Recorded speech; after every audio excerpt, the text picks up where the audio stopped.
to the What Really Happened radio show. The history the government hopes you never learn. Here is your host, Michael Rivero. And aloha, America. Welcome to our show today. It's Thursday, January 28th, 2016. Sure, happy it's Thursday. Sure, happy it's Thursday. Sure, happy it's Thursday. We have lots of stuff to talk about today. The phone lines are open. 877-300-7645. 877-300-7645. Tom is sitting in our control room, twiddling the dials, keeping us out of trouble, and ready to answer the phone when you call on in. Now, turning over to the war zones, Holland is going to discuss joining the Syrian airstrikes within days. All these countries are getting ready to go on in and bomb Syria into rubble. And the timing is very suspect. Because everybody, Russia and Damascus, they're trying to have peace talks, and all of a sudden, no, we're going to forget the peace talks, we're going to go on in. Clear attempt to derail the peace talks, and unfortunately it does appear to have worked, because now we are getting word, courtesy of the Daily Star, the Syrian Opposition Council will not go to Geneva tomorrow to attend the peace talks. So, they're not going to be there. Syria and Moscow do not want the U.S.-backed terrorist groups. This thing is already falling apart. And it looks like what is getting ready to happen, according to this article over in Sputnik News, the U.S.-led coalition is just going to invade Syria. They're still trying to be under the pretext that we're going after ISIS and Al-Qaeda and the rest of it, but they're all getting ready to basically just go on in, get rid of Assad, put in puppet ruler. And the question, of course, is what is Russia going to do? Because Russia's already inside Syria. They've got at least one air base. They've got hardware on the ground. What's going to happen? Is this really the beginning of the war with Russia? Are they really that insane? All right, let's see. Hundreds flee southeast Turkey war zone as 23 killed and curfews extended. And here's an interesting little story. This comes under the heading of I Told You So. A newly declassified report from the George Bush administration shows that the United States invaded Iraq with no, meaning zero, zip, nada, hard evidence of weapons of mass destruction. And I know you're not surprised, because we were telling you that, but this is just another in a long line of wars started with lies, fraud, and deception. Torpedoes in the Gulf of Tonkin, Spanish mine in Havana Harbor, Lusitania's not carrying weapons, Pearl Harbor was a complete surprise, trust us. And on and on and on. And this was another one. The U.S. government lied to you to get your money for war and to send your children off to be killed and crippled in what was basically a war of conquest. And when are you going to get angry about the way you're being treated? Now, the Iraqi Kurds have agreed to hold a referendum on secession. This is part of the plan to balkanize both Syria and Iraq. Israel's agenda in the region is to take all the big, strong countries, break them into little tiny pieces that can be bullied and pushed around, and this appears to be a major step along that direction. All right, we're going to grab ourselves a phone call. We're going to talk here to Richard in, I don't see the abbreviation. Oh, Mississippi. And what's on your mind? Well, with the water crisis and the money the government is borrowing, this is an odious debt. Which one's an odious debt? Like the wars, money pouring onto Wall Street, and money that's not been used for our benefit. Yeah, you're absolutely right. This qualifies as an odious debt, and for those who don't know what we're talking about, there is a principle in international law that the people of a nation are only responsible for debts incurred by the government for purposes related to the care and upkeep of the nation. If the U.S. government borrows money to build better roads, schools, railroads, things like that, we are obligated to make good on those debts. When the government borrows money to wage war, or to pour money all over Israel, or to fatten up the Wall Street bankers, that is considered odious debt and is not the responsibility of the people of that nation. And there have been nations that have gone through changes in government where vast amounts of the accumulated debt of the failing regime are simply written off. And what is really interesting is apparently the Federal Reserve, in partnership with some of the other private central banks, are trying to put together a legal argument to suspend odious debt because, You know, they think that debt is something real and that we should not be off the hook just because the government misspent the money, mismanaged the nation. There's no reason to let the people, you know, off the hook.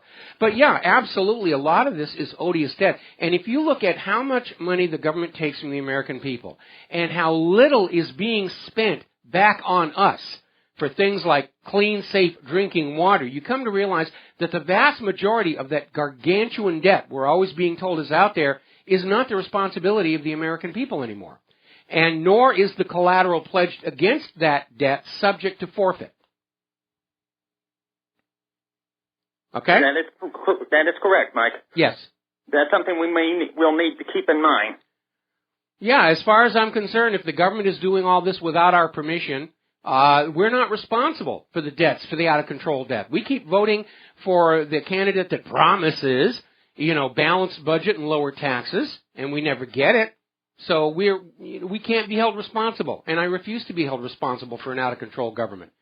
If we're not allowed to make the key decisions, we are not responsible. We've got epic vote fraud to point at, politicians who lie to get elected and then do whatever it is their fat cat donors tell them to do.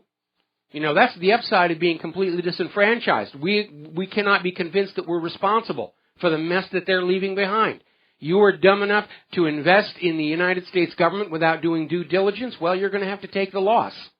We're not a fascist country anymore, and that means we're not going to eat the losses, we the people. Okay? Okay. So thank you very much for the phone call, Richard. We're going to let you go. And it looks like we got Keith in Montana. Aloha, Keith. Welcome to the show. What's on your mind? Well, that was fast. Hey, I got two things for you today, Mike. Yes. I noticed on your site there you had a thing about how the New York residents are being fined for their parking on the streets. That was Washington, D.C. Okay, well, same thing. Yeah, all those cars are trapped in snow, and the D.C. police are out there writing parking tickets, $1 million worth of parking tickets on the people of Washington, D.C., because they couldn't move their cars in the snow. Well, there's a second part to this, Mike. Yes. $700+ million to arm and train those so-called rebels. You know, a snowplow and a gravel spreader only cost about $140,000. Yes. How many of those could have been bought and trained drivers? Yeah, I mean, we're in a wartime economy. They don't want to admit it, but we are in a wartime economy. The government is taking everything it can from the American people, and they're spending it on these wars of conquest, and our country is rotting away. Our cities are not prepared for these hard winters, all the more so because they were buying into this human-caused global warming. Snowfalls are a thing of the past. They've been caught by surprise, not Boston. Because of the winter they had last year, they said, all right, Al Gore's full of it. We're going to get some equipment in here and get it stockpiled. But, you know, we're seeing that with the decayed water in Flint, and now it turns out the entire state is in trouble with their water supply, and other states are starting to wake up on that. The Porter Ranch gas leak, the Deepwater Horizon disaster, leaking radioactivity out of Hanford and WIPP. I mean, the nation is rotting in place because our government is not performing its primary obligation of maintaining the state of our infrastructure. They're too busy giving the money to Israel and giving it to Wall Street and, you know, fighting wars of conquest around the globe. Yeah, I get a chuckle out of watching those YouTube videos of these icy road car crashes and stuff. And you have to think, though, this is a what do you call it, like double jeopardy type thing, where you crash your car, insurance costs go up. It just fuels the thing there. But like I say, they can't afford to put out more snow plows out on the road. They can't afford to sand the roads and stuff like that. But boy, I tell you, you can imagine the deaths and all that stuff that happens because of this failing infrastructure. Absolutely. People are dying because our infrastructure is being neglected, because government wants to send your money to Israel and Wall Street and to bomb people with. We'll be right back. Aloha, America. Welcome back to the show. Getting back to international politics. As you know, Poland just went through a change of government and voted themselves in a new conservative government that basically wants to run Poland for themselves and not get tangled up with everything else. And immediately, of course, international condemnation. Oh, they're a tyranny, they're a dictatorship. We've got to go in and restore democracy to Poland. In other words, they're going to set up another Maidan, another staged coup d'etat to drive out a government that's refusing to go along with the New World Order and put in somebody much more obedient. Now, these coup d'etats are not going very well. As you know, the U.S. backed a coup d'etat to destroy the legitimate government of Ukraine back in early 2014. They put in Poroshenko, and Poroshenko has not only failed to do what he was told to do, he's created a lot of problems. And apparently up in Davos, Poroshenko and the Russian deputy prime minister got into a public argument which ended with name-calling and grabbing each other's clothing and shaking, almost came to blows before they were pulled apart. So the situation is spiraling very much out of control. Now, a couple of alarming stories. Over at Military Times, Russian aggression, a top concern in U.S. European Command's new military strategy. And they're out there talking, we have to be ready to counter Russian aggression. And they're still pushing this idea that Russia's the aggressor. Who invaded Afghanistan in 2001? Who invaded Iraq in 2003 on the basis of nuclear weapons that didn't exist? Who invaded Libya? Twice. Who invaded Yemen? Twice. Who supported that coup in Kiev in 2014? Russia's not the aggressor. The U.S. is. And they're out there trying to push for this war with Russia that we cannot win conventionally and probably not even nuclear. Story coming out of KateHahn.com. The Pentagon declared Russia is the main threat in Europe. So, for all of my listeners who are in Europe, okay, unless you want a third time around of a world war fought on your front lawns, you'd better all get together, stand up, and slap Washington, D.C. upside of the head and tell them to take their war somewhere else, because I guarantee you this one will go nuclear. Because the U.S. cannot prevail in a conventional war against Russia and China. The U.S. has been at war against Iraq for 25 years, a quarter of a century, and against a lot of other people ever since 2003, 2001. The stockpiles are drawn down. The systems are all worn out. We know about the Russian electronic warfare capability is astounding. Remember the USS Donald Cook incident up in the Black Sea? American weapons are the most expensive on Earth, and they're not very good. We have the Independence-class littoral combat ships, underarmed, under-armored. Their computers are wide open to jamming, and they're suffering a corrosion problem. The Freedom-class littoral combat ships. And by the way, littoral combat ship is something you build to invade somebody else's country. It's not a defensive weapon. It's an offensive weapon. So the Freedom-class littoral combat ships, the first two out the barn, had serious mechanical problems. Maybe a design flaw in there. F-22 still asphyxiating its pilots. The list of problems with the F-35 is legendary. And on the day when the U.S. realizes it cannot win a conventional war against Russia and China, they will resort to their nuclear arsenal. And you need to remember, back during the Bush administration, U.S. nuclear doctrine was changed to allow for the possibility of a preemptive nuclear first strike. In other words, our best option is just let the missiles go and hope we catch them by surprise. And Russia is taking this very seriously because we're getting a report out of TASS. 10 regiments of Russia's strategic missile force have been placed on highest alert, active combat duty. They've got their rockets out there on the trucks and everything. They're moving them around into positions. They are clearly seeing it as a very real possibility that the U.S. could actually just say, to heck with it. Let's just let the missiles go. All right, we're going to grab ourselves a phone call. Andrew in New York. Aloha. Welcome to the show. What's on your mind? Hey, Michael. It's kind of messed up, this Zika virus. This virus in South America is being caused by the GMO mosquitoes that are carrying this.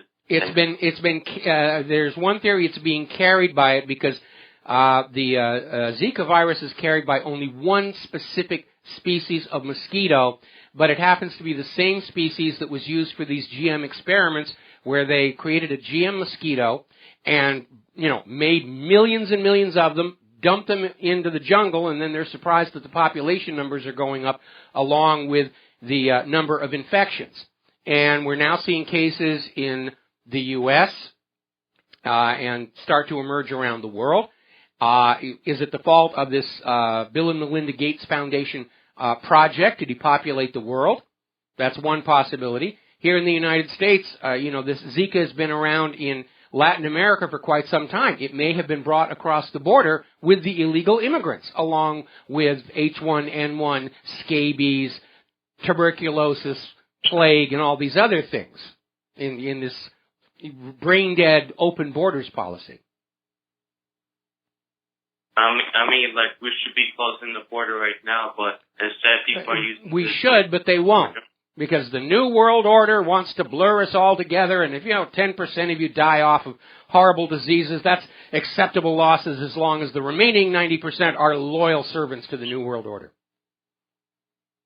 And many people are freaked out because they think that they're going to use this crisis to promote a mandatory vaccine to people. Of course they will. Of course they will. Anything that happens, there's going to be a mandatory vaccine to keep the pharmaceutical companies rich. We're going to be talking about that in a little more detail. There's been another mishap with vaccines. We're going to be reporting on that a little bit later in the show.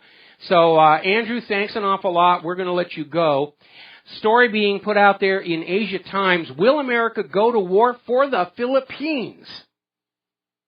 And the spin is basically that China is invading our turf because of the strategic drawdown of Pacific forces. But what's going on here? All over the world. The U.S. is a collapsing empire. Everybody can see it. And it is natural for other nations to move into the vacuum created as the United States starts to fall apart. It's not an invasion. It's not an attack. It's not aggression. It's just good business. Nobody wants to do business with the United States anymore. They want to do business with Russia, China, Iran, nations that actually grow healthy food, manufacture quality products at reasonable prices. It's simple economics.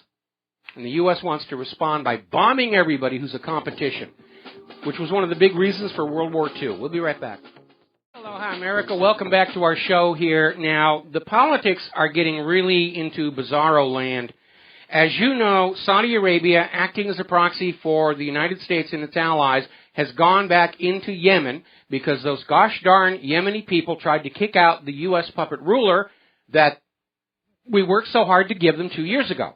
2 years ago, Obama said this was a perfect example of a successful U.S. intervention. We went into the country and changed the government, and they're our friends. And here we are 2 years later, and it's an absolute disaster, and Saudi Arabia's in there, bombing civilians with cluster bombs. And the United Nations just came out with a report saying, yes, Saudi Arabia is committing war crimes in Yemen, and everybody who is supplying them are accessories, which includes the United States, which even now is getting ready to send more rockets and bombs and missiles to Saudi Arabia to replace those that have already been used up. And, of course, Great Britain. So, very interesting story came out of the Mirror over in Great Britain. They're poking fun at this Tory minister, Tobias Ellwood, who was up there trying to defend the honor of Great Britain by saying, well, we don't know that we don't know what's going on. We haven't actually received the United Nations report. And then somebody pointed out that he was holding it in his hands, waving it around. And he tried to cover up by saying, well, we haven't officially received it from the United Nations. Well, you got the copy in your hand. Read it. Saudi Arabia is committing war crimes. They're being enabled by Great Britain and the United States. You are all guilty of war crimes. Now, one of the problems with that, of course, is that the leaders of all these countries are now boxed in. They can't quit the wars without facing war crimes charges. The only way they evade jail or the hangman's noose is to go on out and finish conquering the world, which they can't do. So you can see what a dangerous situation it is. We're going to grab ourselves a phone call from Ed in Pennsylvania. Aloha, welcome to the show. What's on your mind? Hey, Michael. My grandparents come from Russia 100 years ago, so I really love their history. And everybody knows Napoleon went into Russia with his grand army. About halfway.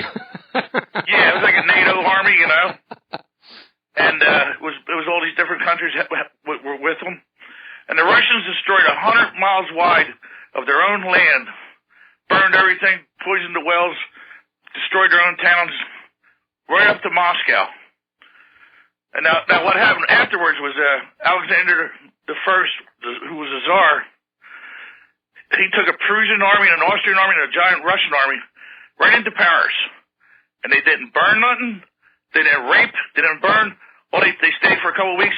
They wrote a bunch of treaties up, and they left. That's your evil Russians. Yes. Well, the general rule of thumb of education and propaganda in the U.S. is we're good and everybody else is evil. And we know that's nonsense. We know that's complete and utter nonsense. There's always another side to the story. What we're taught in school, we see on TV and film, is it's a fiction. It's a fantasy to serve a political agenda. Finding the actual truth has to be an individual responsibility because no corporate media is going to give it to you. The government-controlled, state-operated schools will not give you the truth. They're going to give you what the government wants you to be thinking. We're good. They're bad. I remember when I was in grade school in New Hampshire, and I don't know why it stuck with me all these years, but I vividly remember our social studies textbook. It was called Our American Heritage. I wish I could find a copy of it. And I remember it because it had this lovely painting of a Mississippi riverboat on the front cover. And inside there were all these cartoons about how terrible life in the Soviet Union was and how great things were in the United States. And, of course, years later, as I got older and I actually met people from the Soviet Union, it was obvious. It was very blatant, in-your-face propaganda to brainwash the American children. How ugly their women were, remember that? Yeah, and I've known some Russian women who are absolutely gorgeous. In fact, I knew this actress I worked with in Hollywood was just absolutely beautiful, and it was almost funny hanging out where they're seeing the guys around just start to drool when they looked at her. Lost control of their glandular functions, as it were. But no, it really is. And I met some Russians when I was working for the space program. I met a delegation from Russia at one of the SIGGRAPH conferences. They got permission to come to the United States and, share what they were doing with computer animation. And it was almost funny seeing all the FBI spooks, looking over the shoulder of these Russians to see if they had something, of strategic value to the United States. And they were like years behind where the U.S. was. They were playing catch up. But the FBI was there just, what are they doing? Do they have something we don't have? So, well, they got Bressingham's algorithm. Is that classified information? No, actually it's in chapter 1 of the textbook. And they just, absolutely moronic behavior on the part of the Bureau. But yeah, everybody potentially is going to be good or bad on an individual basis. Overall, people tend to be good. People tend to be altruistic. It's only these sociopathics that seek power over others that screw it all up for the rest of the planet. Well, Sweden started a war with them in like 1702. And Swedes were the baddest on the continent at the time. Yes. And Russia didn't want nothing to do with them. And 20 years later, Sweden was bankrupt and broke. And thousands of Swedish soldiers were marched through Moscow, and they spent their life in Russia digging canals. They're allowed to marry and everything, but they were digging canals. They're generals and they're soldiers, thousands of them. Well, war can bankrupt a nation. That's what's happening to the United States. The U.S. government is taking every penny they can from every single American, and they're pouring it into the machinery of mass death. And obviously, this war agenda is already failing. When in history have you ever seen a nation have to go back into the nations it's already conquered and reconquer them every 2 to 3 years? That's really where we are right now. The U.S. is going to lose this war. There's no other way to put it. The U.S. is going to lose this war conventionally and probably nuclear as well, and I'd like to avoid that. Because we should be best friends with them, We should be best friends with everybody. And yes, we would normally be best friends with everyone, but the money junkies can make more money off of war. The bankers love wars. Wars plunge everybody back into debt. The bankers reap a huge bonanza of debt and interest off of wars. Bankers hate peace. They can't make money off of peace. They want a big war to smash everything so that they can loan us more money at interest to rebuild. Okay? Thank you, Mike. All right, going to let you go. Thank you for the phone call. Now then, over in Britain, they're coming up on their referendum regarding the membership in the European Union. Bernard Ingham is out there saying that they basically have one foot in the grave if Britain doesn't vote to leave the European Union. And part of it is this concern that the British taxpayers are going to be shelling out vast sums of money to Brussels to have Brussels come on in and tell them how to run their country. And the Brits aren't very happy about that at all. Now, one of Margaret Thatcher's aides, her former press secretary, Sir Bernard Ingham, has come on out and said the European Union is not a democracy. It's an oligarchy. It's infested with con artists and fraudsters. And Britain is going to be wasting £12 billion a year feeding this monster so that they'll come in and tinker.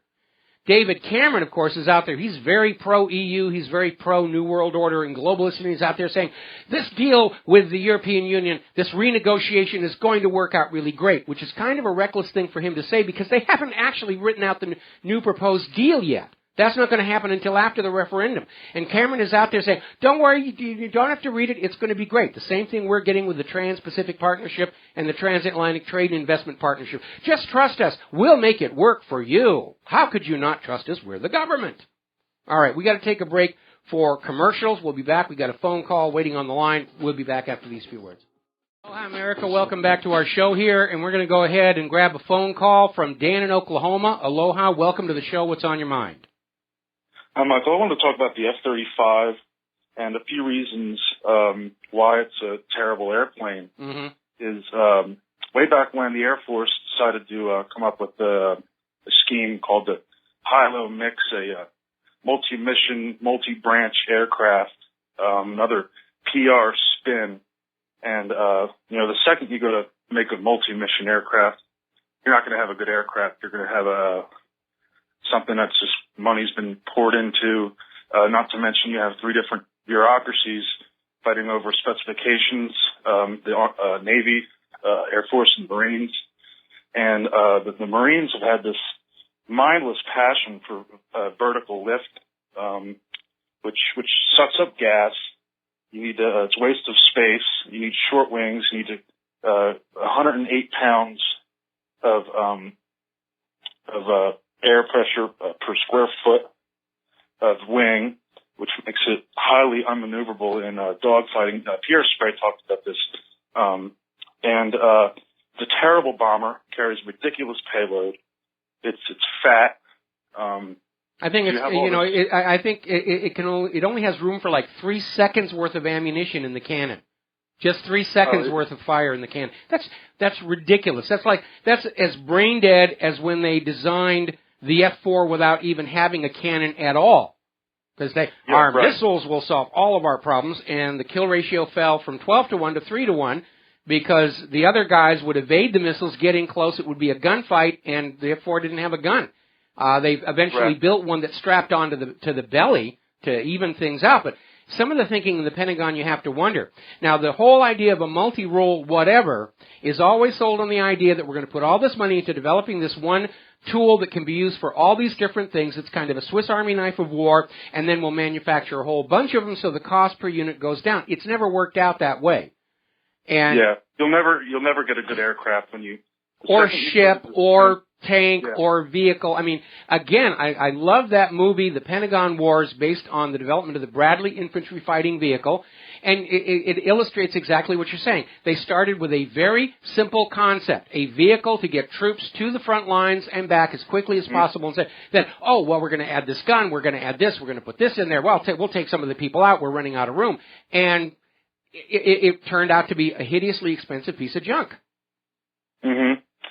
Now, and as far as close air support for troops, that's the most laughable thing of all with the F-4, because it's lucky it sucks up so much gas. It's lucky it can hang around the support zone to support troops. You need to hang around for 4 to 5 hours. You need a big gun like the A-10. You need a heavy payload, which the F-4 doesn't have a heavy payload. You need to be able to turn sharp enough and get close enough to a target, especially when you're supporting troops on the ground. You have camouflage targets so you can't see. So how can it turn fast enough? How can it go to slower attack speeds? That's hopeless.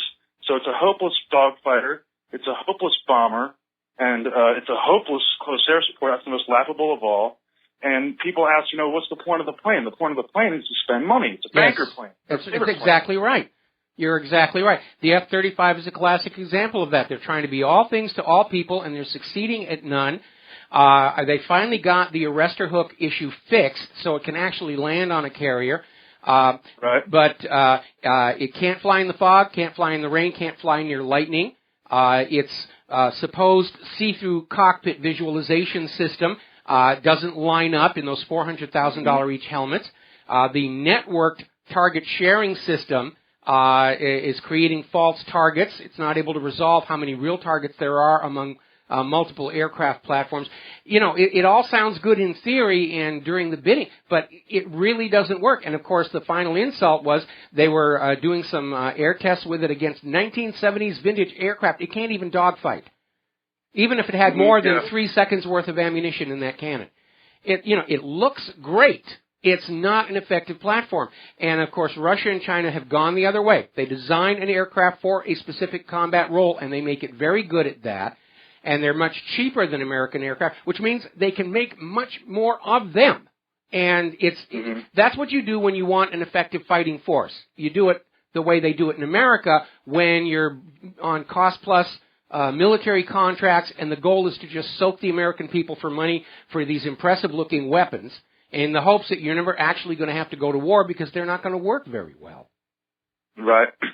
And the whole stealth thing is a scam altogether. Every stealth fighter today can be picked up by 1942 Battle of Britain radars, which have a long wavelength, and that's why they're still being sold to any country that's got cash. Yes. For easy camouflage.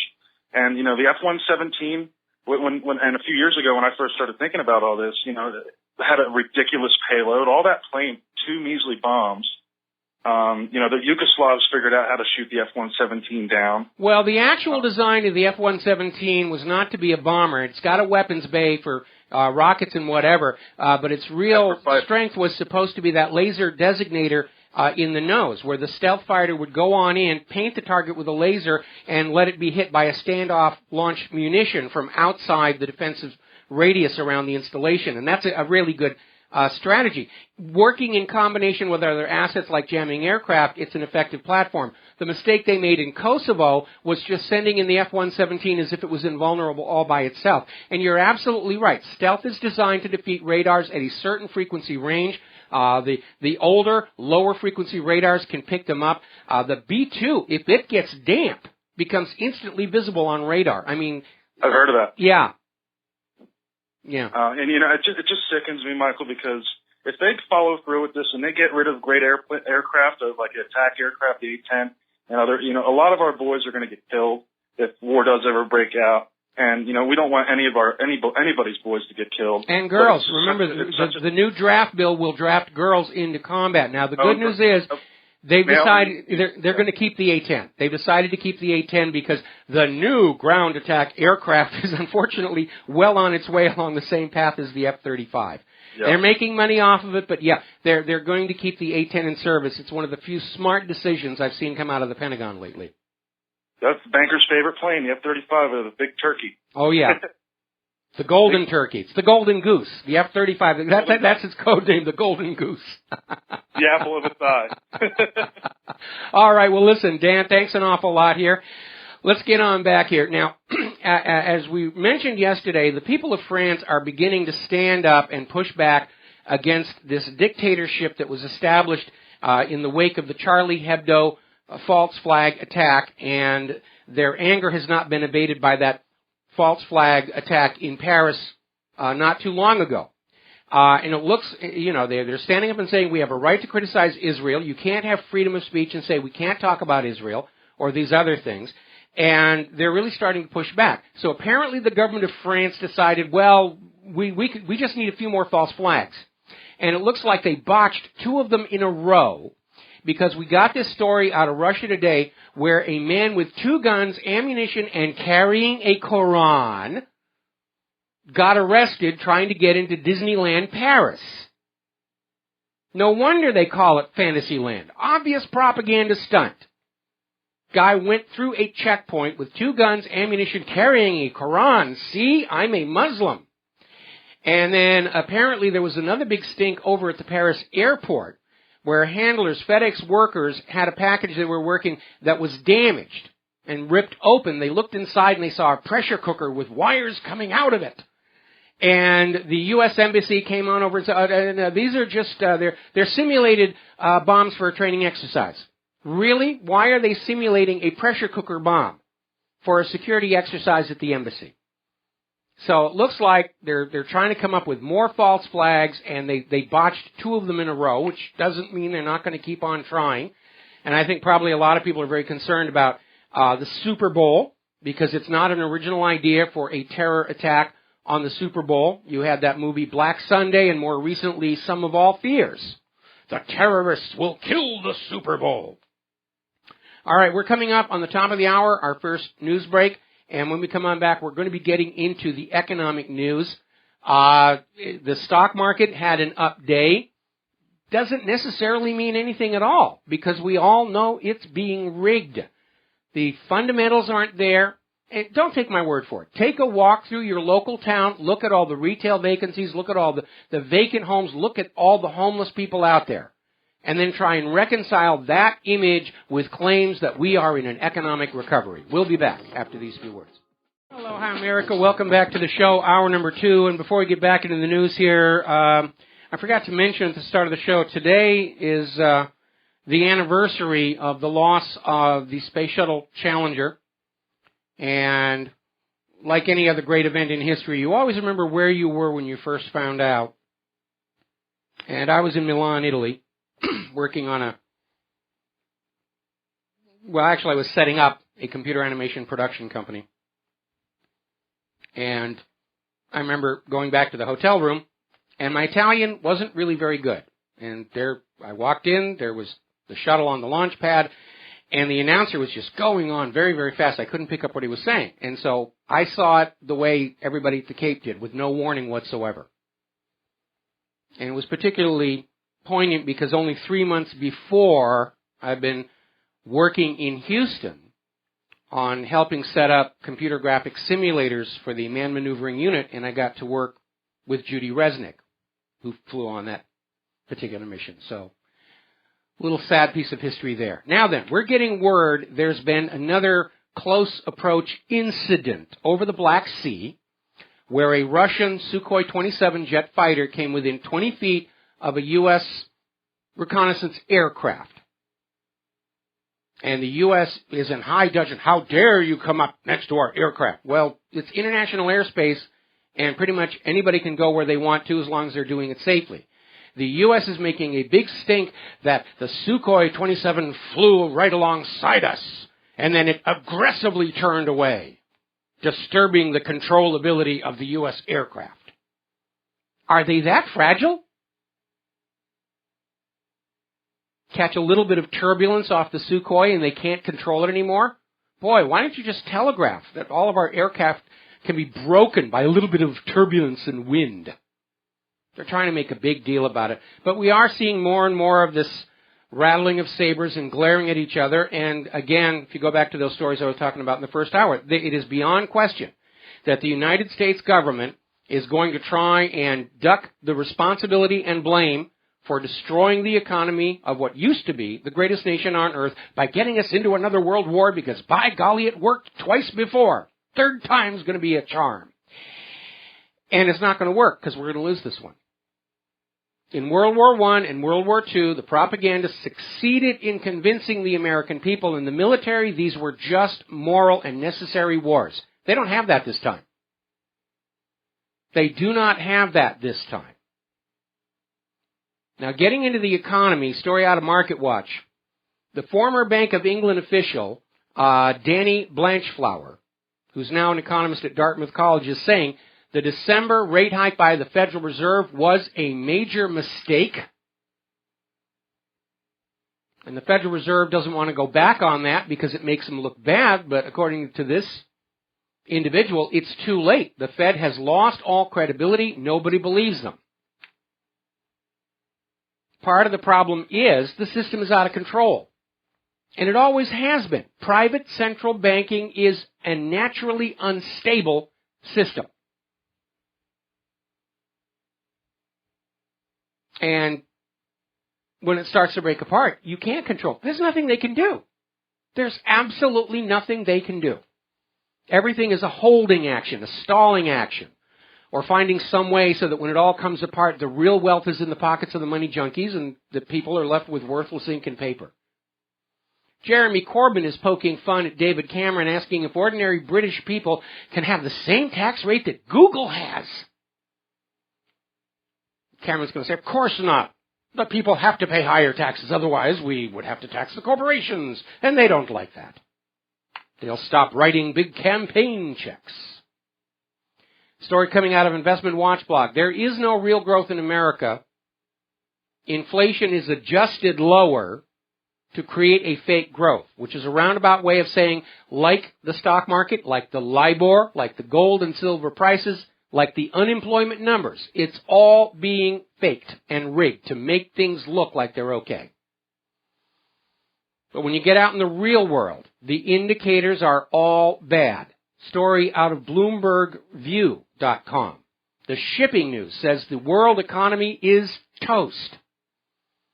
Shipping activity from China to their major purchases of imported products, Europe, U.S., and Africa, it's down more than 40% since 2012. Almost half. And you know profit margins on these large corporations are much slimmer than that.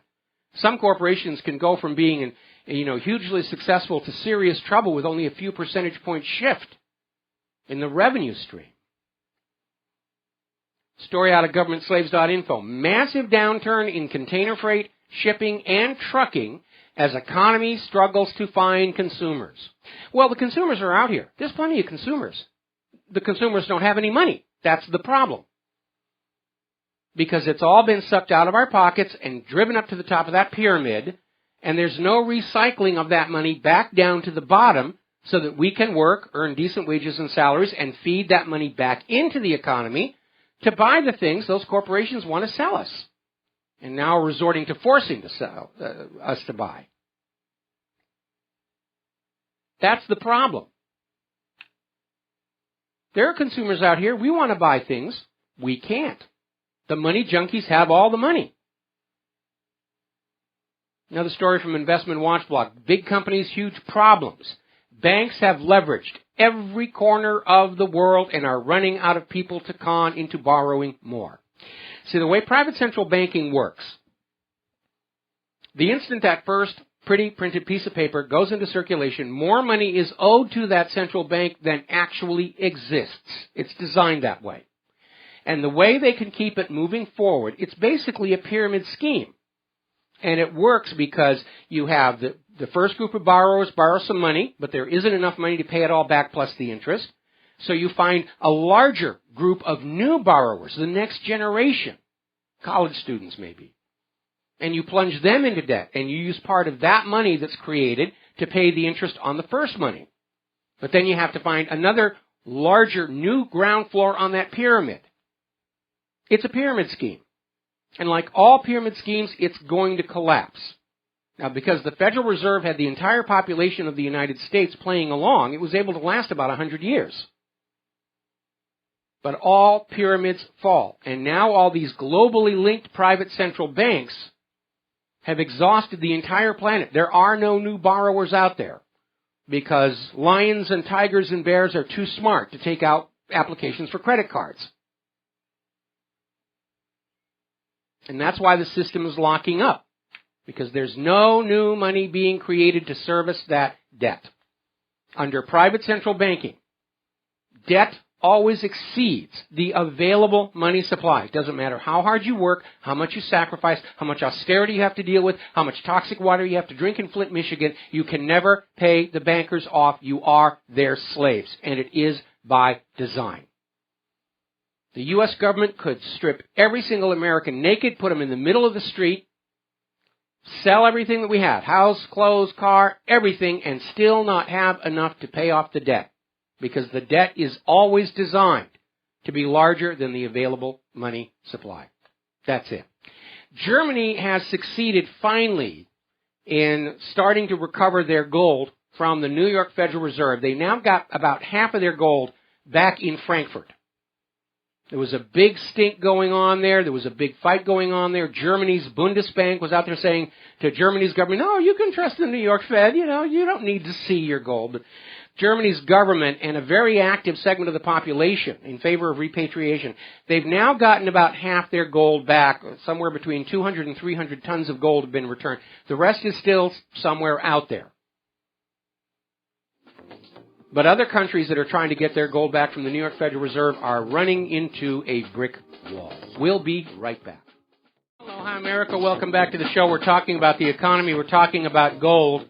And right now, gold dilution, which is the fancy money junkie word for overselling paper gold, has now hit 542 ounces. That means for every 1 real ounce of physical gold, there are paper contracts out there for 542 ounces. And now you know why everybody is scrambling, trying to grab the gold. They're very angry that they drove gold prices down so they could grab it, and instead Russia and China have it. When this blows up, gold is going to go over $50,000 an ounce. Of course, at the same time, a gallon of milk is going to be $1,000, so no way do you win. Article coming out of Deviant Investor, Gold Deficits Fort Knox in a Reset. And they're talking about the flaw with our central government, where they're borrowing today and just they never get around to controlling spending in the future to pay it back.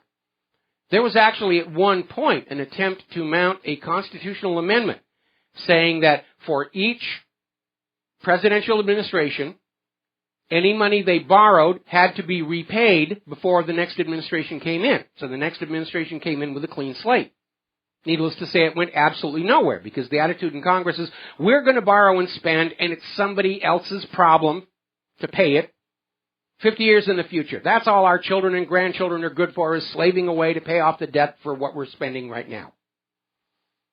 Now, global debt exceeds $200 trillion, a number that is so large it is beyond easy comprehension.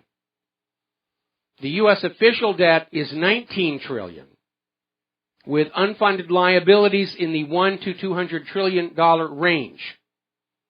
And behind that is the big, ugly D word, derivatives, where the exposure there is up in the quadrillions. And all of it's make-believe. All of it's make-believe. Most of that money that is owed never existed. It's just an entry in a bookkeeping ledger. The derivatives are basically gambling debts at incredible odds. That money never existed and does not exist. All right, we're going to go ahead and grab a phone call. Nathan in Florida. Aloha, welcome to the show. What's on your mind? Oh, hi, Michael. It's Nathan in California. And pardon me for interrupting your economic segment here. I missed the first 45 minutes of the show. Quick question. Have you seen the video, eyewitness account of Lavoy Finnegan's murder by federal agents on YouTube? That's the one that just has the voice of the person who was in the car, correct? Yeah, it's like I don't know, I figure a 14-year-old teenager that was actually in the vehicle when they started shooting. Have you heard that? Yeah, I've heard that. I was checking in case there's been an actual video of the shooting surface. Aren't those police all supposed to have body cameras? Why don't we have a video? Oh, exactly. Well, it was what she described was an ambush, and the federal government, in my opinion, is in big trouble. They thought that everybody that left the refuge was, part of the seizure of the refuge. This 14-year-old girl, pardon me if I'm wrong off a year or two, but she was hitching a ride to go over to the meeting to sing with her family, at this particular event. She has nothing to do with, seizing the refuge or anything, and so they had to let her go. they were able to arrest Ryan Bundy and Shauna Cox, and they're in custody, but the government must have been shocked that they had to let this kid go, because now they have an actual eyewitness who says it's like 102 shots. The vehicle is just riddled with bullet holes. You know, they're shooting at her, Shauna Cox, and Ryan Bundy in the back seat of the vehicle. She saw Lavoie put his hands up and say, well, why don't you just shoot me? And they did. And she said several people shot at him at the same time, and they killed him. And she said, you know, we just want to help him. And they started shooting at the vehicle. And this poor girl was traumatized, absolutely traumatized. And, you know, being the father of a teenage daughters, you know, they're all grown up now, but I would be absolutely furious with the federal government. You're trying to kill my unarmed teenage daughter in the backseat of a car? Yeah, well, that's what she gets for hanging out with dangerous subversive radicals. The problem is the U.S. government has gotten itself into another mess, just like Ruby Ridge and just like Waco. Yes, they have. They are in the wrong. They know they are in the wrong, and the only way they can think of getting out of the mess is to just kill everybody to bring the matter to an end. And we're seeing some very alarming warning signs, like the media has been asked to leave very firmly. The FAA just declared a no-fly zone over the wildlife refuge. They don't want anybody near there to see what's coming down. Well, they had to let this eyewitness go, and so now they have an eyewitness to murder, and it's like, what is the Oregon Attorney General going to do? Is he going to prosecute this bunch?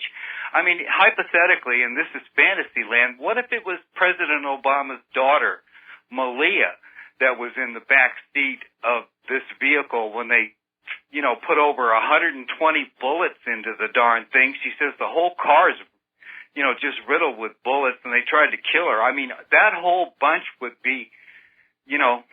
Yeah, but it's not Obama's daughter, therefore she doesn't count. Oh, I know that. Now, the latest word I have is that the police were able to come up with a couple of their own witnesses saying that Lavoie charged them, and he had a .45 and a lightsaber and a chainsaw and a rabid wombat. But apparently there are now 6 eyewitnesses from around where the roadblock was set up who are confirming this young girl's story, that this guy, the victim, had his hands in the air. Exactly. And, you know, the police just hauled off and shot him multiple times. Now, the cops are in the wrong here. And again, the big question is, all the police are supposed to be wearing these body cameras now. There should be dash cameras on the police cars. Okay, why are we not seeing any of the videos? I know, and I tend to, you know, when I listen to the audio recording that Victoria made, I mean, this poor girl was traumatized. I mean, a 14-year-old girl in a car that's being riddled with bullets, and she's claiming they're trying to find something white to hang out the window to get them to stop shooting. And the government is shooting at a 14-year-old girl, another woman, Shauna Cox, and it was Ryan Bundy who was injured in the back seat as they're all going down, huddling toward the floorboards. Yeah. She said when she got out of the vehicle, she had about 20 lasers on her. I mean, come on, you know, 20 laser beams on a 14-year-old girl. I mean, what is this? You know, this is the result of Israel training our people. You know, watch out for it that is. Anyway, listen, Nathan, got to cut you off. We got to take a break for commercials. Aloha, America. Welcome back to the show here. Getting back to the economy here. The top official in Japan in charge of negotiating the Trans-Pacific Partnership has just quit over bribery allegations. Japan's economic minister, Akira Amari, is saying that he's having to resign amid allegations of corruption. That may throw a monkey wrench into the whole TPP, I hope. France is giving 1 billion euros aid to Tunisia to try and halt mass protests over their unemployment. Now, here's an interesting story that came out of truthlibrary.info. And we started hearing about this all the way back in 2012. Iceland moving to debt forgiveness. In other words, they're holding a modern equivalent of the ancient Jubilee. They're just going to say the debts are erased. They're null and void. We're restarting the system. And if you go out and you do a Google search on Iceland forgives mortgage debt on their population, you'll get hundreds of thousands of results. Not a word in the American corporate media. Because debt to the bankers is holy. Debt to the bankers is sacrosanct. Debt is your slave chains, and we're not about to emancipate the slaves just yet. Now, for those of you who are car lovers, you may be delighted to know that after 30-some-odd years, 34 years, the DeLorean is going back into production. And those original DeLoreans, of course, they were made famous by the Back to the Future films. And I thought it was a great little car. A lot of amazing engineering went into it. So they're going to start making them again. Whether it'll be an exact copy of the DMC-12, down to the stainless steel, or just kind of like what they did with the Hummer. Started with a really great idea, and then they made something that sort of looks like it, but isn't anywhere near as good. We'll find out. Over at DeVry University, they're in serious trouble because the Federal Trade Commission has said that, yes, indeed, DeVry was lying about the success rate of its graduates in finding high-paying jobs with which to pay down their student loans. And all of this is adding fuel to a growing fire of these college students who were lured into college, lured into student loans with the promise of high-paying jobs on graduation. And now they're saying they're the victims of fraud. And because they're the victims of fraud, those debts ought to be discharged. And I'm fully in agreement with them. College used to be about education and exploring new ideas, and now it's all about, you will not criticize Israel, you will borrow money, you will do as you're told, you will be our slaves forever. And they want you to pay for that here. Okay, let's grab a couple of phone calls here. Brendan in New York, aloha, welcome to the show. What's on your mind? Hey, Mike, how you doing? Doing fine. I have a real quick statement about the Donald Trump dilemma that's kind of been distracted, but I think that, you know, the whole thing has been a backfire against Fox because from what I understand tonight, they're going to get him with a Muslim questioner as well as a illegal immigrant questioner to try to trap him. I'm not sure how it's going to play out with the rest of the candidates, but, you know, I think it has absolutely nothing to do with Megyn Kelly. But his campaign was wise to it, so they got him out of there just in time. No, it's a combination of both because, you know, we, going all the way back to that first Fox debate, it was leaked out that Megyn Kelly and the others were going to try and provoke Donald Trump to lose his temper, and they already had security guards ready to drag him off the stage and throw him out of the building. That's how desperate they were to discredit him. And Donald Trump whooped him, came back with that comment about Rosie O'Donnell. The audience was laughing on his side. And I remember the look in Megyn Kelly's eyes. She was just furious. How dare you not roll over and die before me, the ultimate feminist. And they were going to try and do it again. And Donald Trump did the right thing. Said, you know, I don't need this. Just like Reagan. Reagan ducked on the last debate before Iowa and won in a landslide.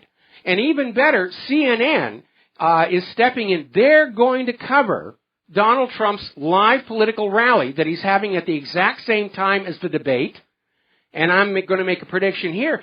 CNN's going to get the ratings, and Fox News won't. We ran a poll on our website. Now that Trump has boycotted Fox, will you bother watching tonight's debate? 97% no. They're not interested in the losers whining about Donald Trump. All right, well, that's all I had to say. Thank you so much, Mike. All right, thank you very much here. We're going to switch over to Bob in Colorado. Aloha, welcome to the show. What's on your mind? Aloha, Michael. Yeah, I just wanted to mention we were talking earlier, or you were talking earlier about Oregon. I don't know if you know, Alex Jones sent his crew there. They showed up around, I think, maybe 1:30, something like that. They were just getting their feet on the ground. And they said they were going to try to get in there and find out what's going on. But they are there with cameras and everything. So good for them. It'll be interesting to see what happens from here with Alex's crew there. And, well, I just hope they can get some type of information that they can really get here to the public. Good for Alex, because just having that camera crew present is going to inhibit, what's going on there. They might not be so reckless. Now, of course, the media has been asked to stay away from that wildlife refuge, and that probably is going to apply to Alex Jones' people as well. But good that they made the attempt. Okay. I just hope they can get to the townspeople and really get some good information. That would be really good. Yeah, I wish them all luck. They dig pretty good. Joe Biggs does pretty good. So I just wanted to mention that, Michael. Thank you very much. That's worth making note of and looking out for. All right, we're going to let that phone call go here. Now then, we have been talking about the linkage between what's going on in Oregon and this deal where Russia had acquired a Canadian company and then came in to acquire mineral rights on property inside the United States of America, including the land underneath the Hammond Ranch, brokered by Hillary Clinton, and there was a major payment made to the Clinton Foundation by Russia as this was all going down. Okay? The story has now been picked up by no less than the New York Times itself.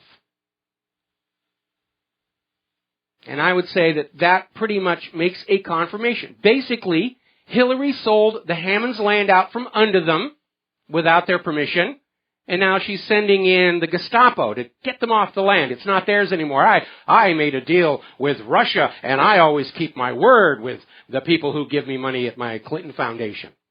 And we have seen the Bureau of Land Management doing this all over the country. They'll grab land for the protection of the desert tortoise or whatever, and then a couple of months down the road, well, it turns out we really didn't need the land and we're going to put it up for sale. And it goes to some politicians' cronies. That's what happened down by the Bundy Ranch, where all the land that was grabbed to protect the desert tortoise wound up being sold to private Chinese developers who just happened to be good friends with Harry Reid. Now then, story out of no less than the Washington Post. They're finally starting to come around. They're catching up with us, guys. That's a good thing. If they ever start doing their job properly, I'm ready to put all this down, spend the rest of my life as Claire's roadie. Washington Post, Hillary Clinton's desultory campaign is sinking. And they're saying there are 4 issues that she cannot get away from. Her performance as a candidate, in particular her lack of sincerity, Sanders' viability, the continuing email espionage scandal, and the fact that she destroyed herself as a credible leader of the feminist movement. 4 strikes and you're out of here. We're going to take a break for commercials. We'll be right back.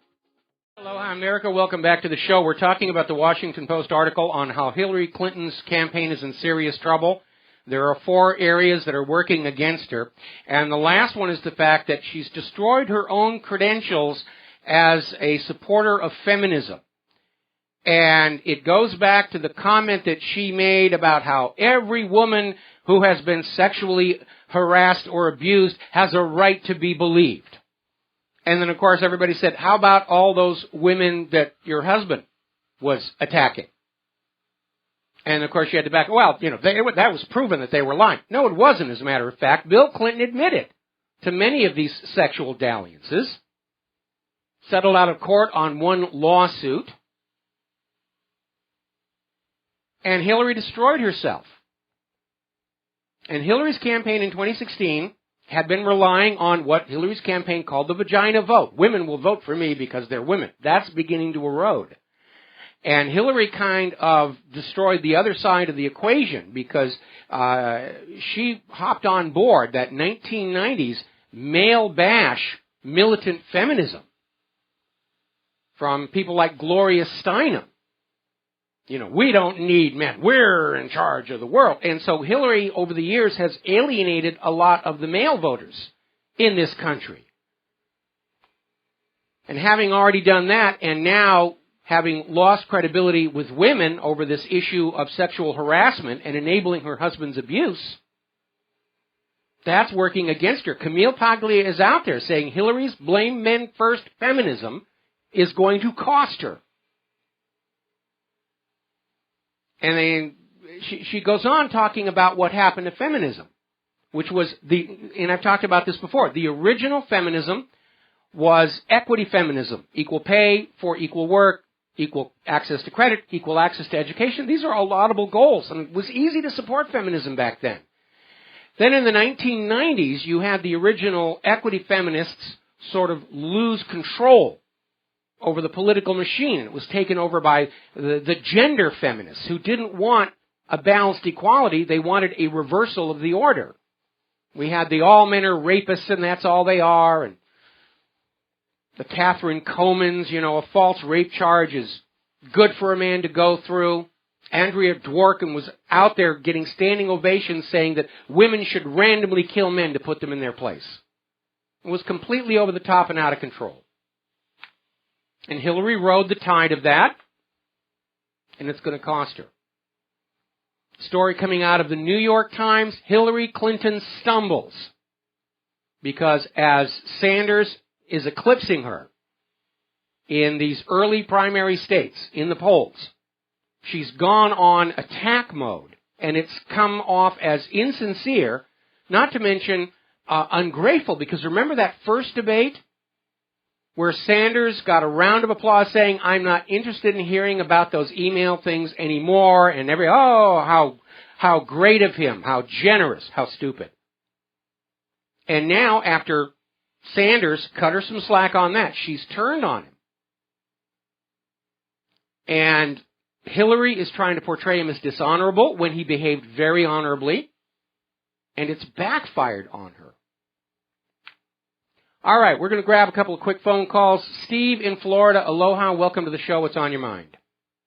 Hello, Michael. Excuse me. Yeah, Hillary's like Humpty Dumpty. She had a great fall. Well, she can't be put back together again. But I had a question for you. I don't understand. I mean, Trump could outsmart Silicon Megan in a heartbeat. Yes. Why doesn't he just sort of entrap her in saying something really stupid, because she's capable of it, and then just make a fool out of her? Well, he probably felt it was beneath his dignity to do so. And like I said, Reagan did exactly the same thing. Didn't want to be bothered with it, won anyway. And again, we know Fox was trying to set up an ambush on Trump. Why would Trump go through that? He's leading. He's 2-1 over his nearest competitor. And his nearest competitor isn't actually allowed to be president of the United States of America. Yeah. Yeah, okay, I get that now. I mean, I just think it'd be so easy. He's a shark, and he could just trash her and with but then Megan would come off whining and crying. They'd go back to that thing about Trump's low attitude of women. Look how we beat up on poor Megan. You don't swing at the pitches that are down there in the mud. Is basically the attitude. Okay. Gotcha. Thanks, Mike. All right, thank you. And again, CNN is going to be at the exact same time as the Fox News debate. CNN is going to be carrying Donald Trump's rally live, and I'm going to predict right now, CNN is going to have the lion's share of the audience tonight. Brilliant move on their part. All right, one more call. Joe in California, aloha, welcome to the show. What's on your mind? Hi, thank you for taking my call. I just wanted to say a couple of things real quick. I think one of them is Trump doesn't want to stoop to the Megyn Kelly level right now when there's more important things in the world. I agree. And then in regards to the Oregon thing where the government tells everyone to stay home and turn off their phones and turn off their cameras, and we'll update you with our version of the story later. Good luck on that. They've got ham radios in that wildlife refuge. Of course, the U.S. is probably going to bring in some military jammers and jam everybody's communication. Yeah, but Harry Reid wants everyone to be over in the free speech kennels. Yes. To say anything outside of those. That's probably what they're going to do with Alex Jones people, is put them in that little chicken wire concentration camp thing and say, here, you can have all the free speech you want here. And, of course, Jones will make a big stink about it, as well he should. And the most potent weapon we have against tyranny in this country right now is to ridicule them, make them look very obvious as to what they're doing, and basically continue the process of letting them destroy their own credibility. Because when the entire American people stop listening and obeying and paying the bills, it's all going to fall apart. When the government prevents the people from peaceful redress of grievance, I know JFK said something about when you make peaceful protest impossible. When you make those who make peaceful revolution impossible make violent revolution inevitable, he's absolutely right. I don't want to see a violent revolution in this country. I am still convinced that if we do not give this government an excuse to declare a national emergency and martial law, they're going to implode. From their financial mismanagement, their internal corruption, it's going to be an exact repeat of what brought the Soviet Union down. Well, my point is this.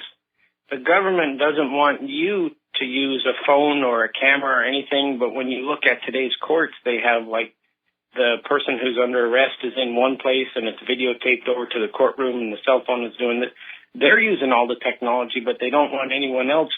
Oh yeah, that's why they're trying to, hack all of our operating systems and force Windows 10 on us and, spy on us through our computers. They're scared of us. They're absolutely scared out of their minds that we are very close to a real revolution, one that they cannot direct and control for political gain. Anyway, Joe, I need to waking up. Yeah, I need to let you go here because we're coming up on the top of the hour and I got some stuff I need to cover before the end of the show. Interesting little story. This came out of the Washington Post, and it seems like a side issue, but it isn't. It's talking about how for the last 2 years, the Navy's intelligence chief has not had the classification to know any secrets, and he's the intelligence chief. Vice Admiral Ted Twigg Branch has been banned from seeing classified information since November of 2013, when the Navy learned from the Justice Department his name had surfaced in a corruption investigation involving a foreign defense contractor and scores of Navy personnel. Now, they didn't actually have any evidence that he was guilty, but just out of an abundance of caution, they suspended his clearance along with one of his deputies, Rear Admiral Bruce Lovelace, the Navy's Director of Intelligence Operations. 800 days later, neither one of these people are still allowed access to documents they legitimately need to do their job. Now, I'm putting this out here to show you how the government normally reacts at the suspicion that somebody may be engaging in corruption who is in possession of classified information. Because it stands in sharp contrast to how the government is treating the former Secretary of State and former First Lady Hillary Rodham Clinton, who we will be talking about when we come back from our news and commercials. Hello, hi, America. Welcome back to the show. Hour number 3. The phone lines are open, 877-300-7645. Now, before we went to the top of the hour news, I teased this story about how 2 of the highest-ranking U.S. Navy intelligence officers had their clearances revoked 800 days ago. One wonders how they're able to do their job because they were named in a corruption probe. Just a hint of suspicion. And their clearances were yanked. And I said this underscores the fact that Hillary Clinton is being given a pass on all of her actions. Now, for those of you who have ever been involved with classified government work, above a certain level, when you're getting your clearance, you have to sign a contract.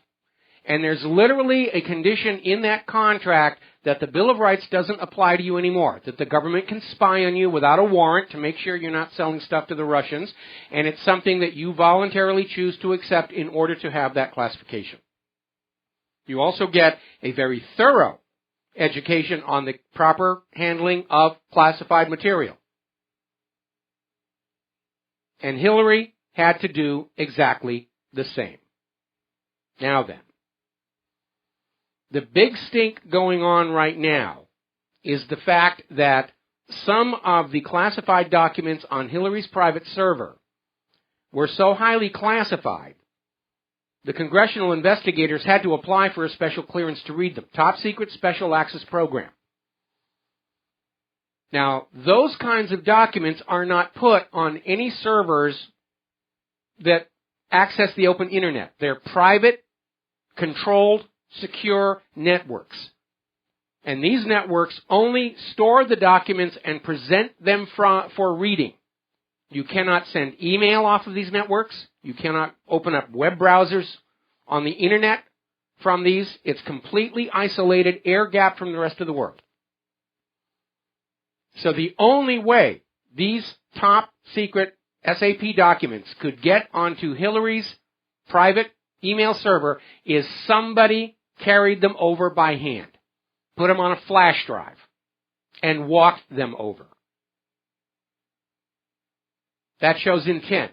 There's no way that they got there by accident, because there's no electronic pathway between these two systems. Now, the FBI is investigating whether members of Hillary Clinton's staff were doing this. Obviously, somebody did it. We know that Hillary was directing some of these behaviors because of the email that came out in which Hillary is directing one of her staffers to remove the classification marks from a document in order that it can be sent to her through non-secure means. That right there is a felony.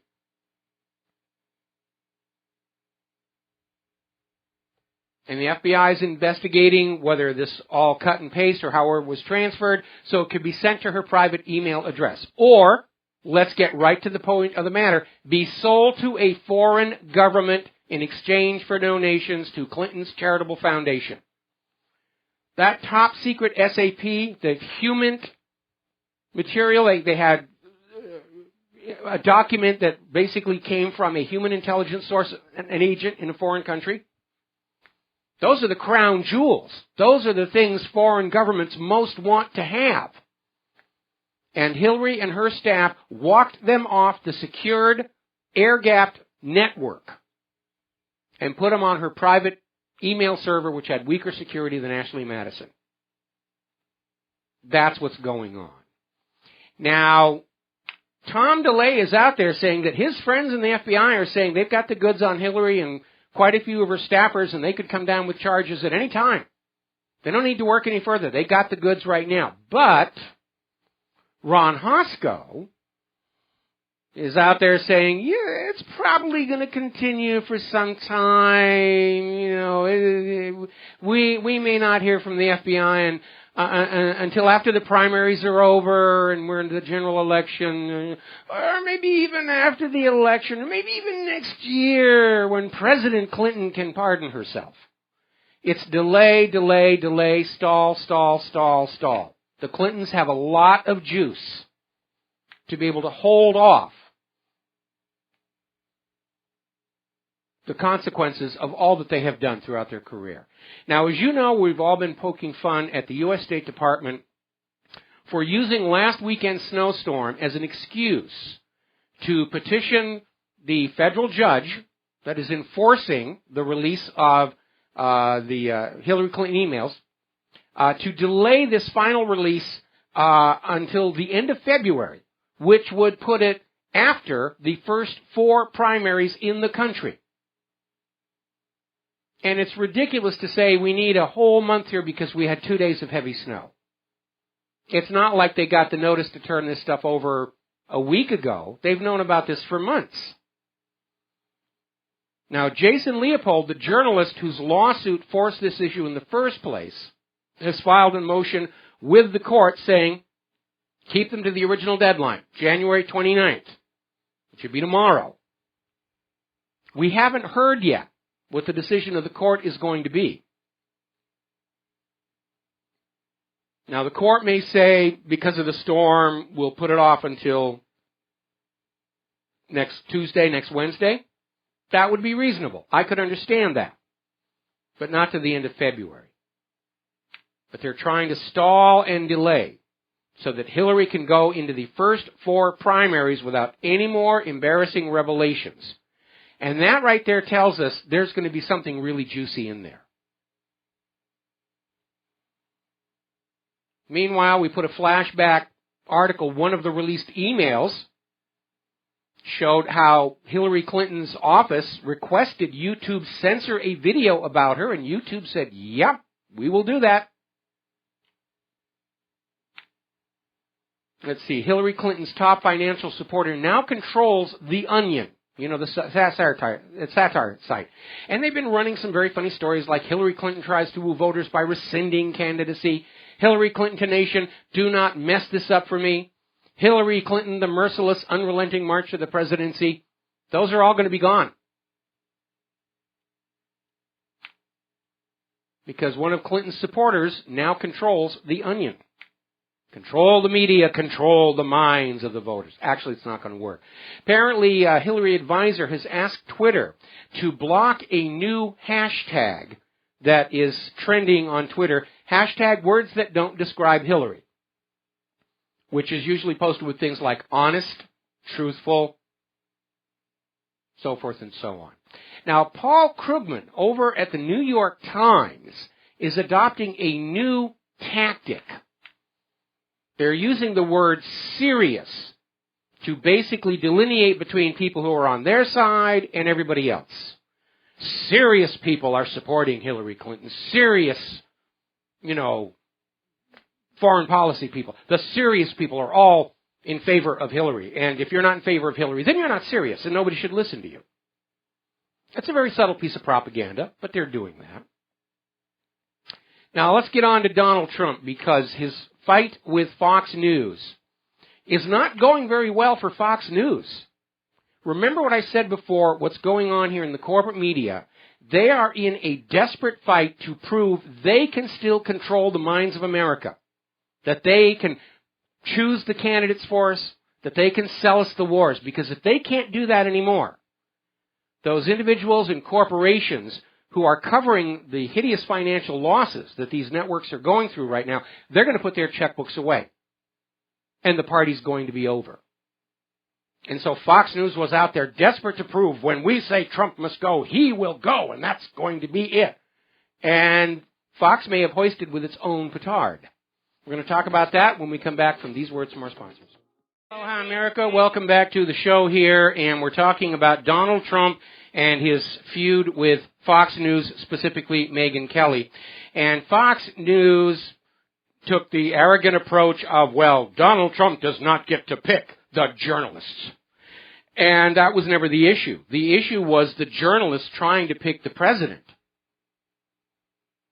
And Fox News, very clear, everybody saw Fox News go after Donald Trump.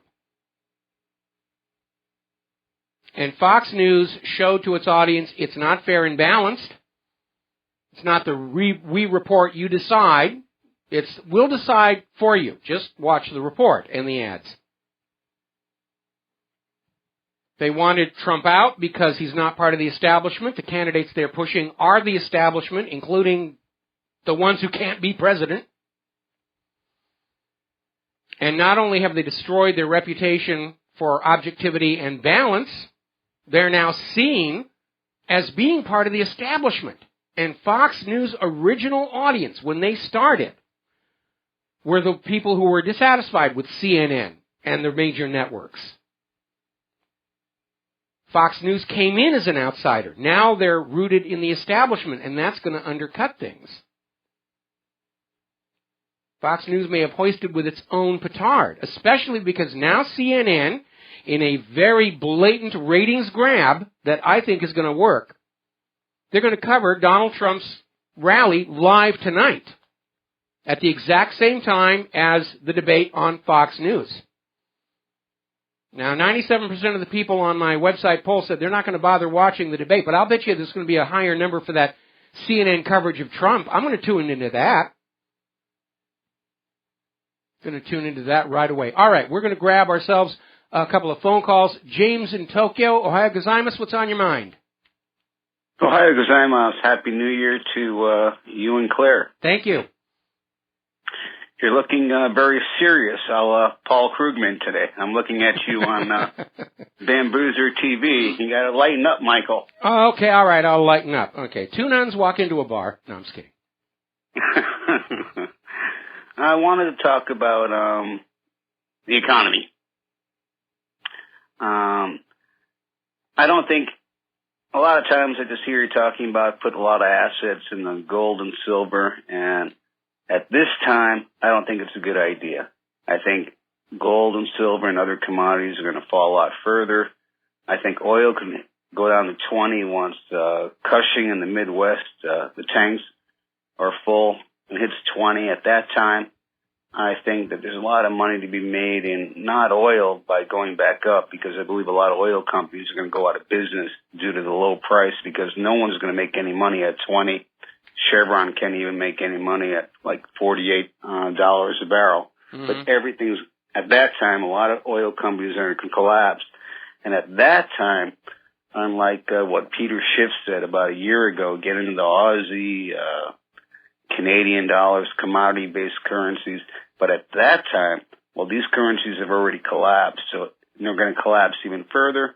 Get into these currencies in a year from now. Okay, well, I think you're confusing currency with investment metal.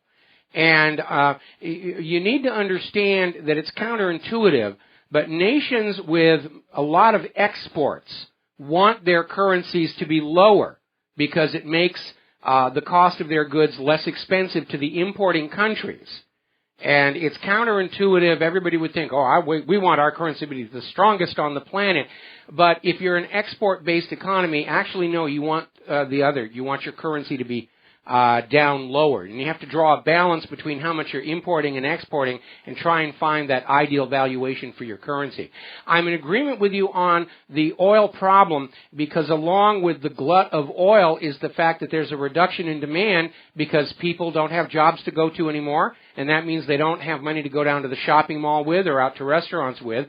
And the consumer side demand for oil products for transportation is definitely bottoming out. Now, we're going into a hard winter, so we're going to see a demand for natural gas and fuel oils go back up.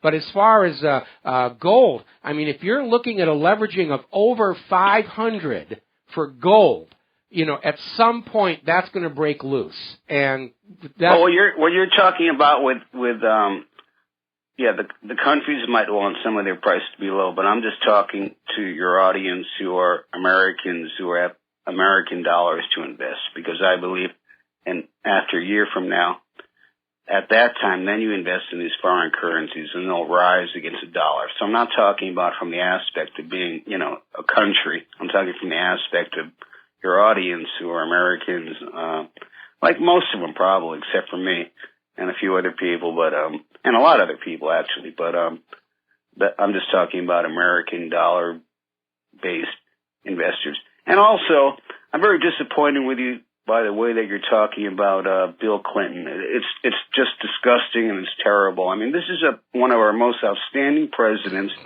who travels to the poorest nations in Latin America to mentor young children. No, wait a minute. Epstein's Island on a private plane. All right, I agree with you. Okay. I'm sorry about that. All right. Well, listen. Anyway. Listen, thank you very much for the phone call, and we're going to go to Sean in Washington. Aloha, welcome to the show. What's on your mind? Hey, what's up, Mike?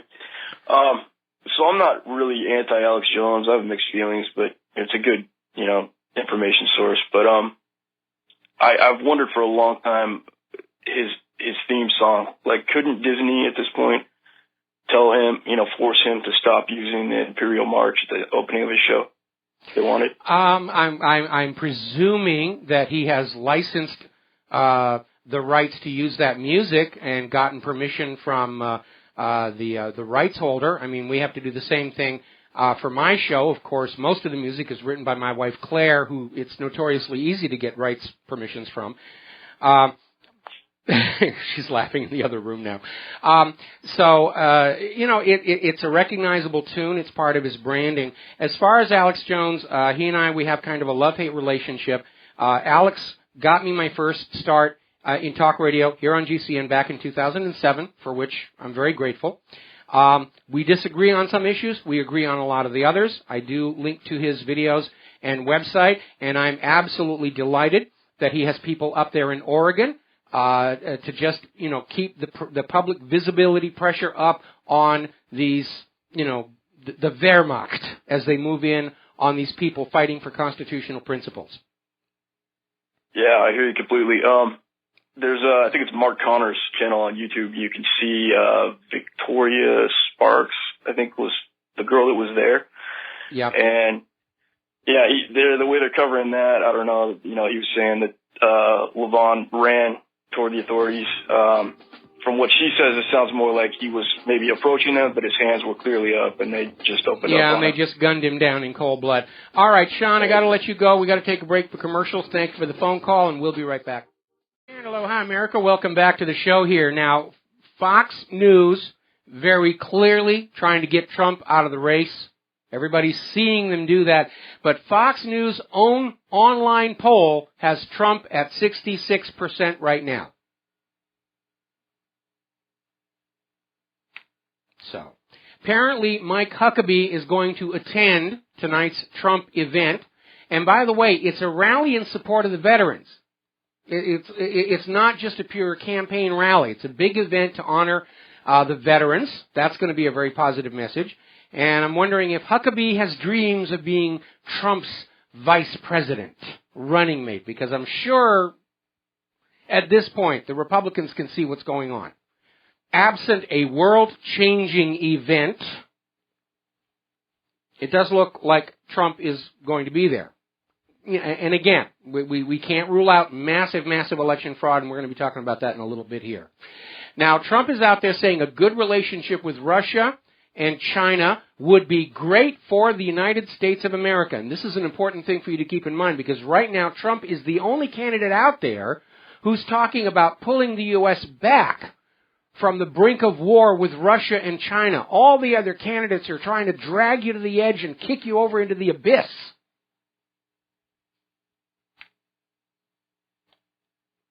So if you're opposed to wars, and that is the majority of the American people, that's where Trump is going. Now, a lot of people have written into me trying to get me to abandon Trump because he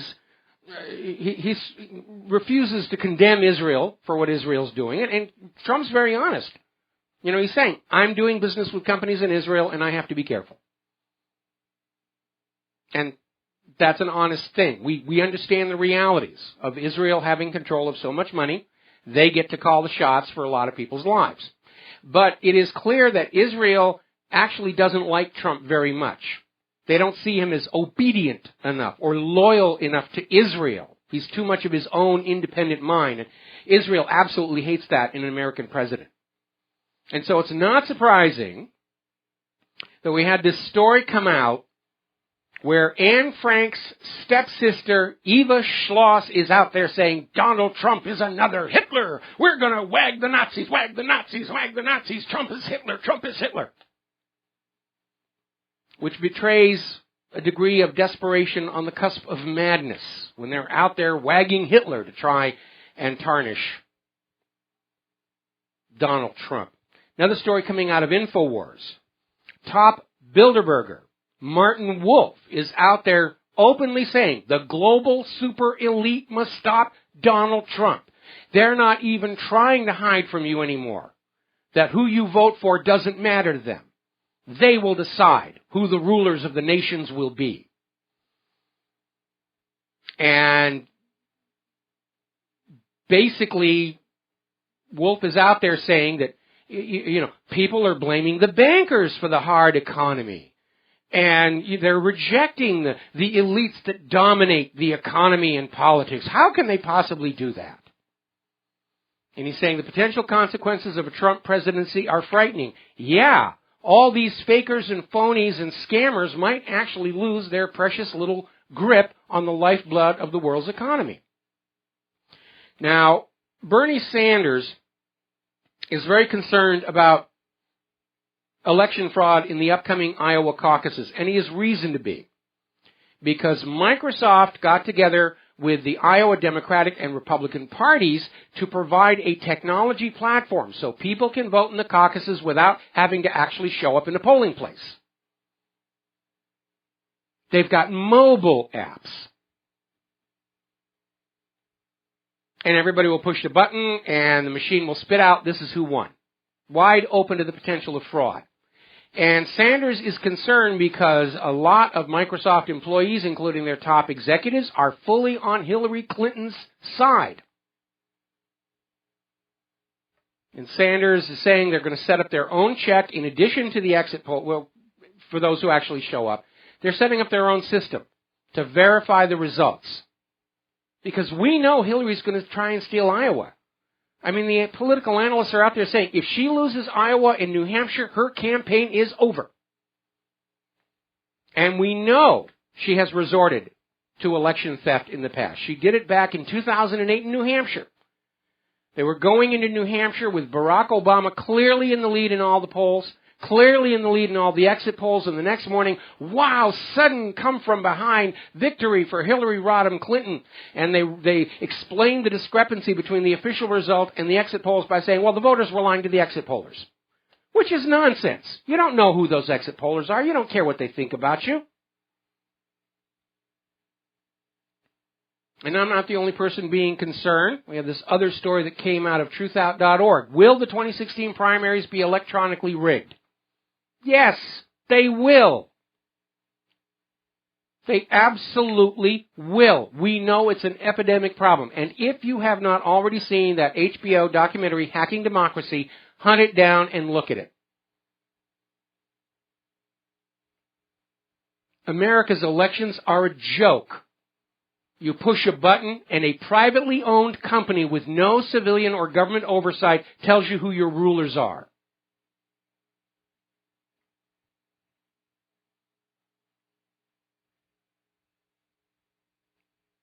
They're going to force who they want on you.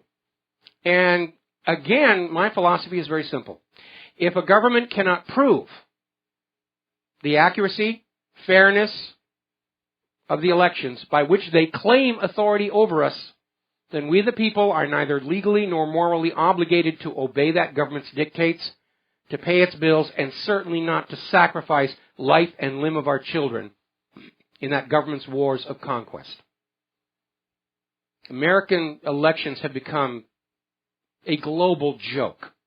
They're so crooked they have to screw those ballots into the ballot boxes. And those electronic machines just made it faster and easier. That's why the government mandates them all across the country. They can steal elections and nobody can see it. If you've never been over there, you need to visit a website called blackboxvoting.org. It's run by a wonderful lady named Bev Harris. In fact, she figures prominently in that HBO documentary, Hacking Democracy. And shows how easy it is for all these electronic machines to change the outcome of an election, with you none the wiser. Now, Barack Obama, as they announced that fences have been mended with Israel, Obama has come on out warning against rising anti-Semitism and coming on out and saying, we are all Jews in the face of rising anti-Semitism. They're trying to take the Je suis Charlie a little bit further. We're all Jews when we're opposed to anti-Semitism. We're all in solidarity with Israel. No, we're not. You don't get to speak for me on that issue. And I want to say again, dismissing criticism of the actions of the government of Israel as anti-Semitism makes as much sense as dismissing criticisms of the actions of the Nazis as anti-Germanism. It's their behavior that is the problem, not their religion, not their ethnicity.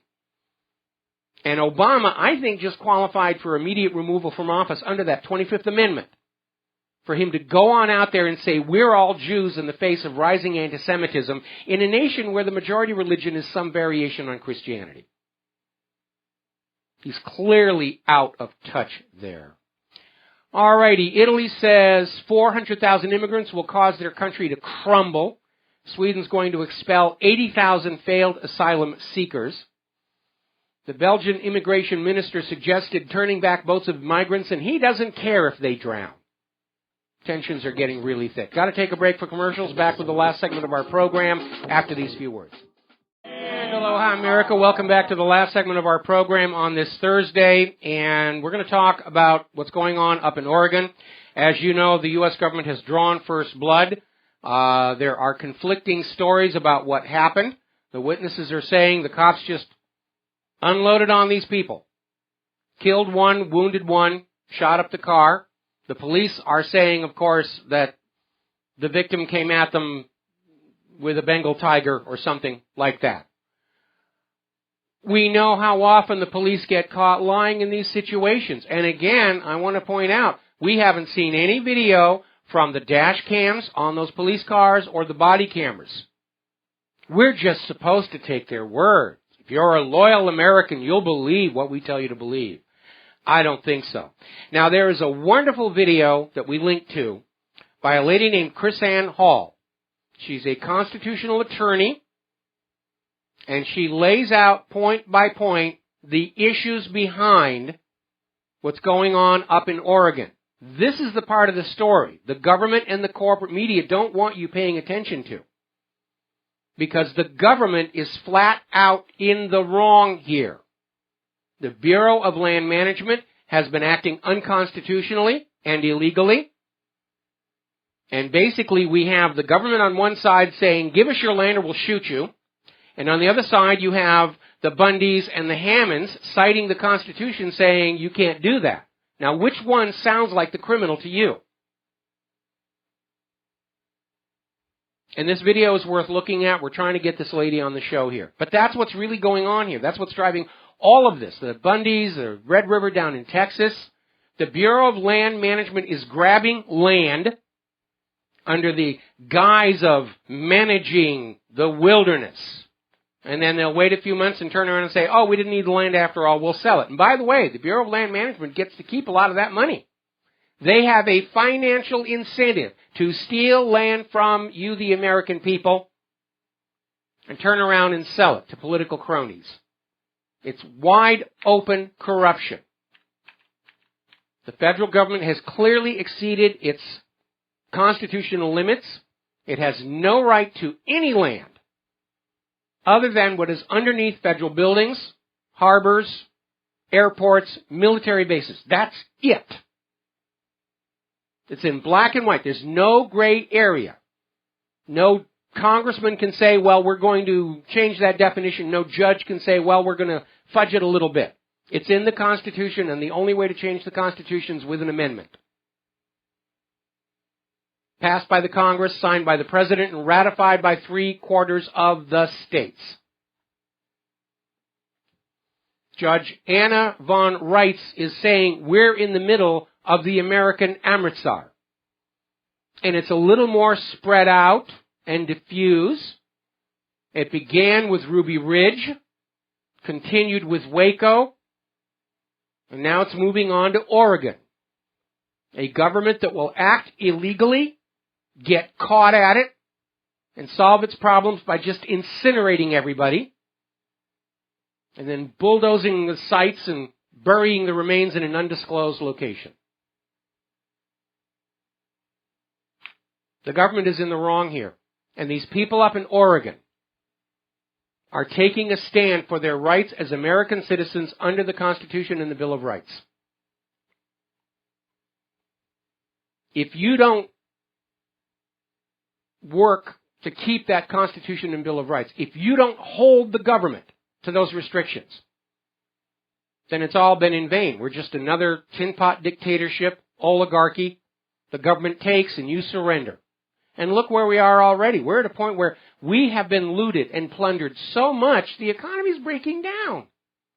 Because these money junkies don't understand they cannot take money out of the top of the system until we can put it back in. And there are no jobs. The manufacturing in this country has declined. Nobody wants to buy our products because they're overpriced pieces of junk, and nobody wants our agriculture because of GMO. All right, so let's spend the rest of the show talking about Flint, Michigan. Activists are pushing for an immediate state action to fix Flint's toxic water system because the pipes have been damaged by this toxic water, and the chemicals they were dumping in there to try and make it safe accelerated the corrosion of the pipes. They not only permanently damaged the brains of Flint's children, they permanently damaged those pipes. It's all going to have to be dug up and replaced.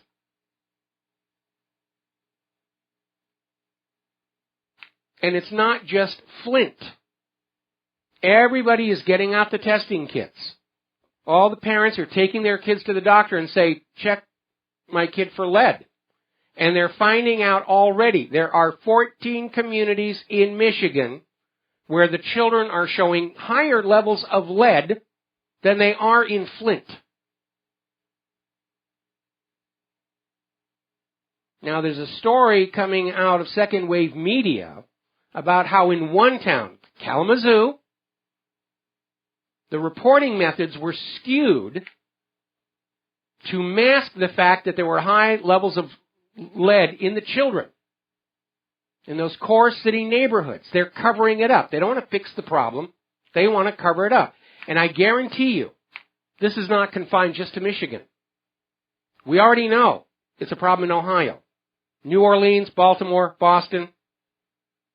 Everybody is looking at their water and coming to the realization that government, to save a few bucks, thought it was okay for us to be drinking toxic water that permanently damages our children's brains.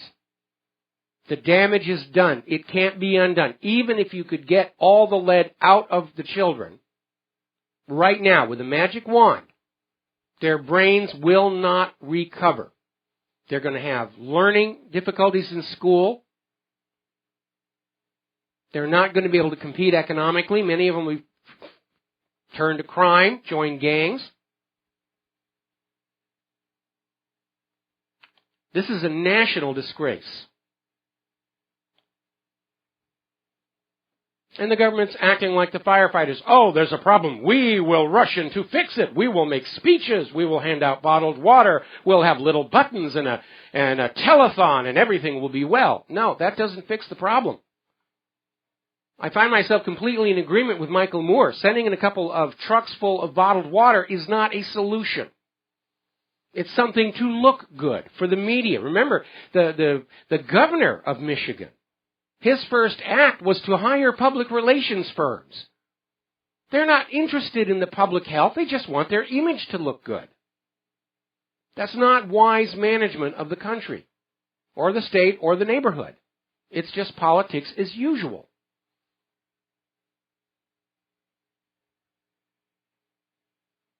I'm hoping that all of you are getting water testing kits. And you're going to test your water, and if you come up with a result that is bad, you email me. This is a call to Rivero's Rangers. I want to build a map of the United States with little dots where the tests are taken that will open up and say, there's this much lead, there's this much bacterial contamination, there's this much cadmium.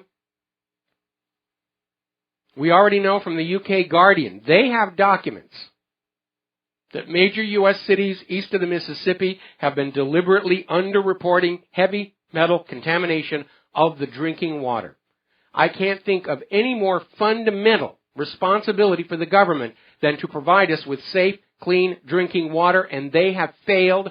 And amazingly enough, the Flint city government is still demanding the citizens of Flint pay for this toxic water. And the citizens are saying, no, you're guilty of false advertising. You told us the water was safe. It wasn't. You knew it wasn't. You covered it up. Why should we pay for you to harm our children? This is not going away, nor should it. All right, there's the music. Time for me to get out of here and get something useful done with the rest of the day. We'll be back tomorrow, Friday, with the lovely Lady Claire here on the Genesis Communication Network. Until then, aloha, America.